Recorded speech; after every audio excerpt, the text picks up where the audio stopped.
essa frieza, essa dificuldade de conexão, ela é uma estratégia de proteção. Exatamente. Então ela fala sempre sem colocar as emoções dela, porque é uma forma dela não entrar em contato com essa dor. Olá, meu nome é Mira. Eu sou a Raquel. Nós somos psicólogas clínicas.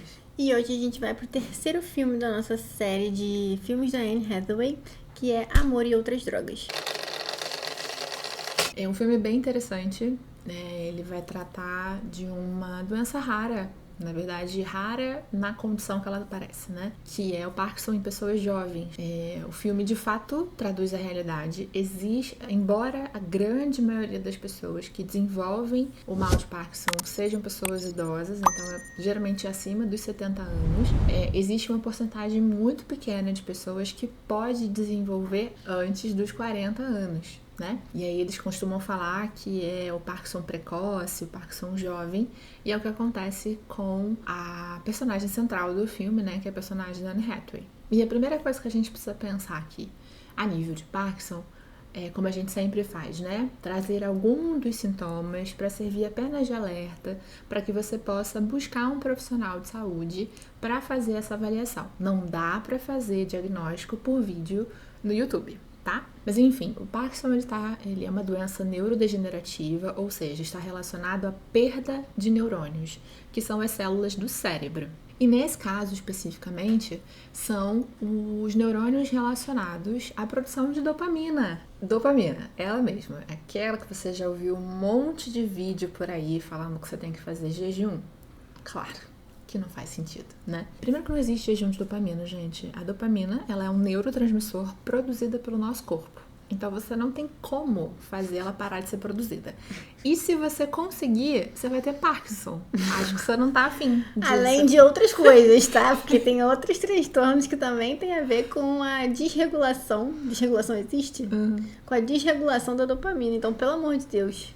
Então assim, sim, a dopamina, ela é um dos neurotransmissores envolvidos no sistema de recompensa. Talvez o mais importante, embora a serotonina também tenha um papel ali. Mas a dopamina tem, sim, um papel importante no sistema de recompensa. Entretanto, não é só para isso que ela existe no nosso corpo. Ela funciona também, entre os outros fatores, como a Raquel falou, para ajustar, para funcionar, para agir, melhor palavra, para agir no sistema todo relacionado à parte motora, de coordenação. Então, por isso, as pessoas que têm uma degeneração das células da substância negra, que a gente chama, que é uma parte do cérebro, que vai produzindo, então, menos dopamina, essas pessoas vão ter mais dificuldades para fazer determinados comportamentos. Por isso que sintomas importantes do mal de Parkinson, né, são rigidez motora, lentidão ao fazer determinados movimentos, o tremor, né, geralmente em descanso. Então, esses são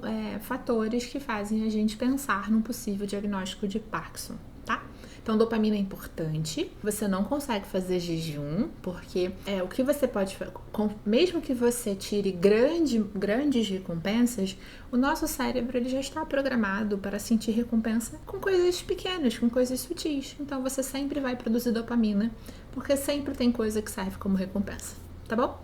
E se você perceber em você ou em alguma pessoa da sua família essas dificuldades, vale a pena procurar um neurologista, que é o profissional que vai conseguir fazer a análise adequada dessa situação. É muito comum, existem outros transtornos relacionados com tremor, né? Por exemplo, tem o tremor essencial, que a pessoa fica tremendo desde muito nova, enfim. Algumas medicações também causam tremores, só que só um profissional de saúde vai fazer essa avaliação de uma forma adequada. Então, você tá tremendo, tá percebendo que você treme muito, não demora. Vai ao neurologista, relata os sintomas, porque você precisa fazer a investigação. O mal de Parkinson ele não tem cura, né? Mas ele tem tratamento hoje em dia que retarda a evolução da doença. O que obviamente é muito bom, porque a pessoa tem mais tempo de qualidade de vida.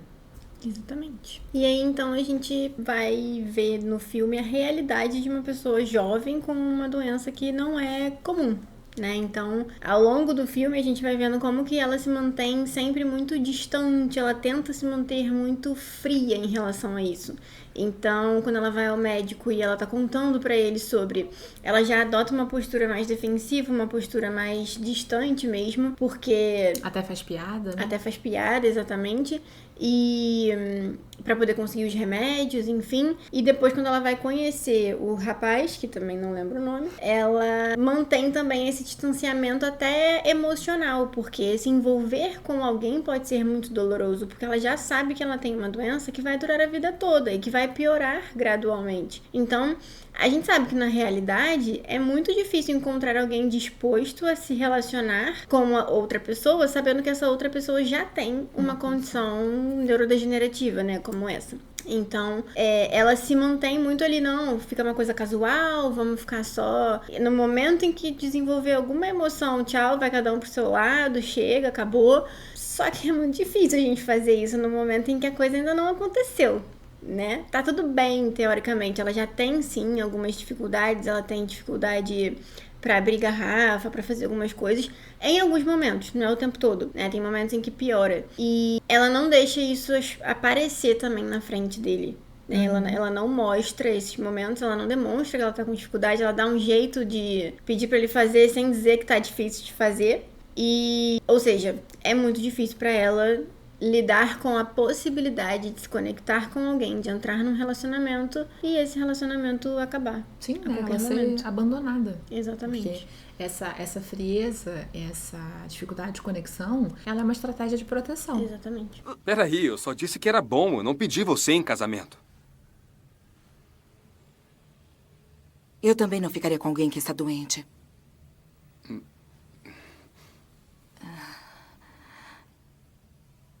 Desculpa. Então ela fala sempre sem colocar as emoções dela, porque é uma forma dela não entrar em contato com essa dor. Afinal de contas, ela estava ali, né, numa raridade, que é ter uma doença que não se desenvolve exatamente na idade que ela tinha, né? Então, algumas vezes a gente vai usar a desconexão como algo positivo. Por exemplo, na consulta médica que a Raquel estava falando, que ela até é engraçadinha, era a primeira vez naquele médico, ela não sabia como é que o médico ia tratá-la, que tipo de absurdo ela poderia ouvir ou não. Então, ir ali um pouco, não, sabe, não entra nesse espaço, tá tudo bem, não permitir que ele acessasse ela, podia ser importante, porque podia ser um médico bem idiota, que faria coisas, né, falaria coisas absurdas pra ela e ela ia sair dali muito mal. Então, em alguns momentos, a desconexão, o distanciamento, ele faz sentido. Em outros, não. Na relação amorosa, fica mais ou menos, né? Porque, ao mesmo tempo que ela sim tá tentando se proteger, porque muita gente não toparia, ela também não se permite viver algo com alguém que talvez estivesse disposto. Como é o caso do filme.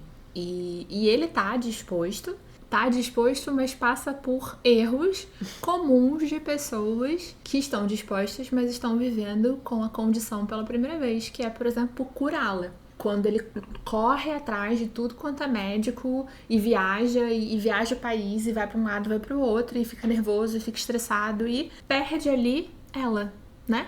Ele começa a tratá-la como se ela fosse o Parkinson e não uma pessoa que também tem Parkinson, que é quando eles rompem porque ela não quer aquilo, né? Ela sabe que não tem cura, ela já passou por esse processo de entender a condição dela, enquanto ele ainda estava numa busca enlouquecida que magoava, porque ela, já sabendo que não tinha cura, ficava ainda mais triste de ver que talvez ele abandonasse ao descobrir que a cura não existe, né? Ao constatar isso, a perder a esperança depois que fosse a vários especialistas. Tente me vender, por favor. Tá bom. Eu não vou melhorar. Isso é besteira. Isso é besteira, tá legal? Maggie, Tô cansada. Maggie, tô entediada. Por que você tá tão entediada? Para com Parkinson isso. não é a minha vida. Eu tenho Parkinson. Por que não podemos viver a minha vida em vez de nos Tá bom. tornarmos esse projeto? Você não Será quer. que não sabe o que me espera no Você futuro? não tá querendo melhorar? Não, você quer. Isso ficou importante demais pra você. Então, aqui como mais um de vários comportamentos. A frieza, ela não é nem só boa, nem só ruim. Que bom que ao longo do filme ela consegue romper esse distanciamento. E depois ela vai de novo, né? Quando ele entra nisso, mas depois ela consegue, mais uma vez com as demonstrações de afeto dele, seguir e se abrir de novo, se conectar com ele pra ter uma vida lembrando que existe a doença e aceitando que a doença não tem cura. Exatamente. E aí também é importante a gente marcar que a gente também não vai romantizar esse tipo de relacionamento, se eu puder colocar assim, porque tem uma cena do filme que eles vão num grupo de apoio para pessoas com Parkinson, e a gente vê como que isso faz muita diferença para ela, né? Ela chega lá super desanimada e ela sai, meu Deus, existe vida além do Parkinson, sabe? Essas pessoas todas aqui estão vivendo, estão fazendo piada, estão vivendo a vida muito bem, até que vai chegar um momento que talvez não vão mais, mas por enquanto elas estão aproveitando, então eu também posso. Já tinha pensado que tem outras pessoas com Parkinson? É. Que interessante! Pessoas incríveis! Pessoas fazendo coisas, como aquela mulher que corre a maratona. E tem aquela outra que faz mergulho. E estão chateados, estão cansados de serem marginalizados. E ela sai dali, né, super, super animada e tudo. Só que ele encontra o marido de uma mulher com Parkinson. E aí ele fala, e aí, você tem alguma dica pra me dar? E aí o cara fala, olha, você pode deixar... melhor que você pode fazer é deixar um recado pra ela e fugir o mais rápido que você puder pra longe. E então ele leva um impacto, ele fica até meio...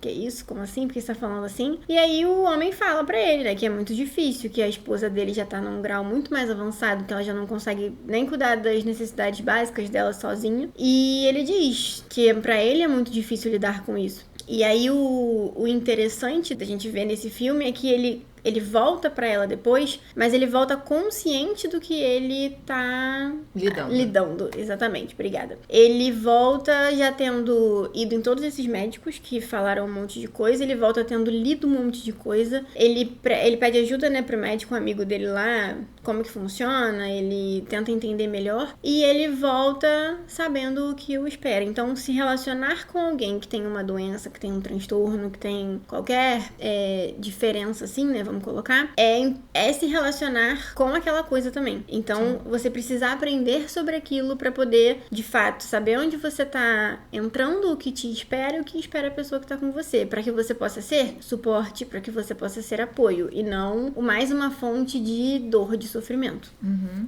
E aí a gente falou isso que eu vou falar agora num outro vídeo sobre maternidade, mas que é a importância das pessoas ao redor também serem rede de apoio, serem suporte, não apenas para a pessoa com Parkinson, mas para o parceiro, a parceira, enfim, a pessoa, o cuidador principal, porque esse desgaste acontece, ele não é simples de se viver, mas quanto mais gente dividindo essa responsabilidade, quanto mais gente tendo consciência desse sofrimento e podendo ajudar, menos doloroso fica pro cuidador principal, né? Geralmente cuidadora, né? Porque a gente sabe que os homens, de modo geral, não ficam nessas relações, e sim as mulheres. Então, se você conhece alguém que tenha Parkinson ou qualquer outra doença neurodegenerativa e que se você puder ajudar de alguma forma, é sempre bom, né? Porque quando a gente ajuda as pessoas, quando a gente dá suporte, isso funciona muito para garantir a qualidade de vida de todos os envolvidos. Isso aí. Então, se vocês já viram esse filme, assim, eu particularmente adiei o máximo que eu pude, porque eu achei que eu ia chorar muito, e de fato eu chorei. Mas é um filme muito legal. Eu nunca assisti porque eu tinha um certo preconceito nesse sentido, deve ser muito triste, não sei o quê. Não, é um filme muito legal de assistir, é um filme muito... Gostosinho, né? Exatamente. Então, se você já assistiu e acha que a gente podia falar de mais alguma coisa, ficou com alguma dúvida de alguma coisa que a gente falou, manda pra gente, que a gente vai gostar de responder. Então, até a próxima. Até.